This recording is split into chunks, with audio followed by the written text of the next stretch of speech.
Hello guys! Ngayon nga po ay hindi muna tayo lalayo pero lalabas pa din po tayo at mag-e-enjoy. Pero bago po yan, i-share ko na lamang din po muna sa inyo ang pagdating ng order kong Masid version 17 ng ating idolong si Sir Cheo Ong at ang pamilya Ong Fam. Sa mga hindi po nakakakilala sa kanila, sila po ay ang sikat na vloggers sa Palawan. Dito nga po tayo sa community park located sa Gran Halipa City, Batangas pupunta. Community Park, formerly Lipa Sports Complex, which was renovated into a relaxing community park with lights, plants, trees, courts, league ground, mini concert area, and Olympic-sized swimming pool, with added attractions where are the skateboard ramp and dancing fountain, plus the upgraded amphitheater, spider pyramid, basketball court, and rock wall climbing. Ang estudyante ang nandito dahil sa tabi lamang nito ay mayroong paaralan. At dito sila gumagawa ng mga activities, nagpa-practice ng sayaw, naglalaro, nagpapalipas ng oras at nagpapahangin.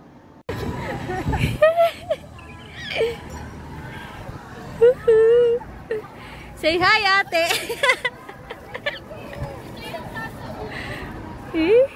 Bata na ulit! Mga sandalingang ito ay hindi namin napigilang maging bata ulit at sinubukan ang maglaro ulit. Dahil kung iisipin, ang sarap maging bata na walang iisipin kundi ang maglaro at magsaya lamang. Walang iniisip na mga responsibilidad at obligasyon sa buhay. Tanging iisipin mo'y pagpasok lamang sa school at pag-uwi mo'y makikipaglaro ka lang ulit sa iyong mga kaibigan. At dahil dyan, muling nanariwa sa akin ang aking childhood memories na talaga namang kaisarap balikan. Bata po ulit! Ah!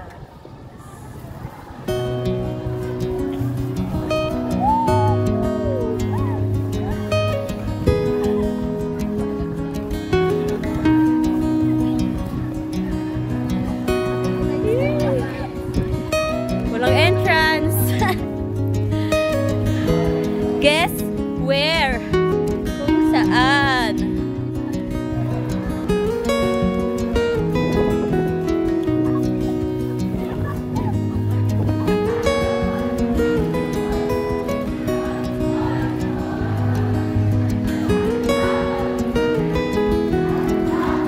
Kaya ko ba to? Oh my God, isang kamay ko! Pabi, isang kamay ko! Kinakabahan ako! Ay, sis! Baka matanggal to.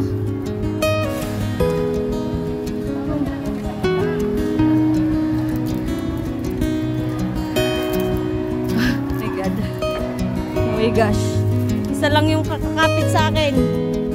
Kakakababa! Nakakaba! Oh my God! Ang ginay! Aray ko! Baby! Upo tayo dito! Oh my God! Ang ginay sit! Baby! Upo tayo dito! Bilisan mo! Oh my God! Nakaupo na ako! Mang-angas! Hi guys! We're just playing around like we're back to our childhood memories. Bigyan mo ko na isang A! At chika, this is how we breathe! How about you? This is how we breathe! This is how we breathe! Yes!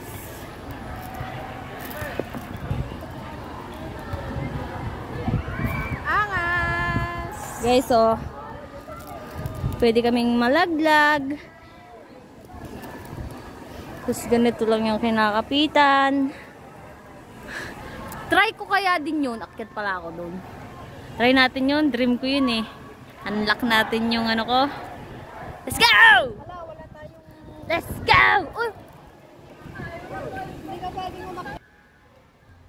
Sa mga pagkakataong ito, naalala ko ang lahat ng masasayang araw at sandali ng aking kabataan, kung gaano ko ninamnam ang bawat araw na iyon. Noong ako'y batang tumatawa, Humahagal pa kapag parating kasama ang aking mga kaibigan.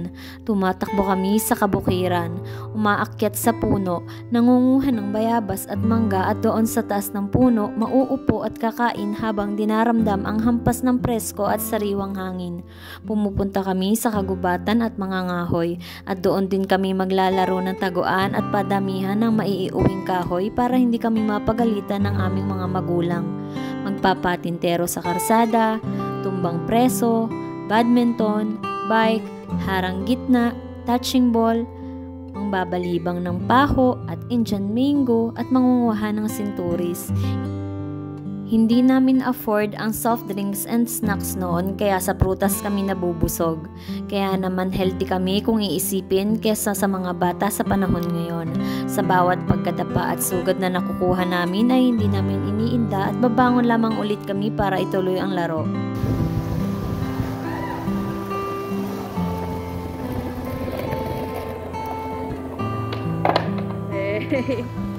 Pagtapos naming maglaro ay tumungo naman kami sa simbahan. Pinagdarasal ko ang lahat ng aking kahilingan. Itinaas ko lahat ang aking mga pangamba. Takot, nararamdaman ganon din ang paghingi ng tawad sa lahat ng kalabisan at kakulangang nagagawa ko, ganon din ang lahat ng tao sa mundo. Tinaas ko lahat sa Diyos ang paghingi ko ng gabay sa akin at sa mahal ko sa buhay. Hiningi ko ang kaligtasan at kalusugan ng lahat. Hiningi ko ang patuloy na gabay mula ngayon at sa mga araw at taon na ipagkakaloob pa sa amin. Pagtapos namin sa simbahan, naisip naman namin pumunta sa Mercado de Lipa pero dahil 4 PM pa lamang ay wala kaming naabutan. Kaya naman naglakad kami papuntang Rob at tumagos at lumabas naman kami sa harapan ng Robinson matapos namin sundan yung daan. Nilakad ulit namin ang kalsada at nagpa siyang kumain sa Benox. And after that, lumakad naman kaming pabalik at nagkape naman kami sa Jayco sa Big Ben. Akamang pasakay na kami sana ng jeep pa uwi pero naisip din namin magtingin-tingin sa uhayan. Nagsukat kami na kung ano-ano at wala naman kaming nabili pa uwi. Pagtapos kumain ng balot sa kanto ay naisipan pa rin naming maglakad pa uwi para mas ma-feel ang hangin at ang gabi.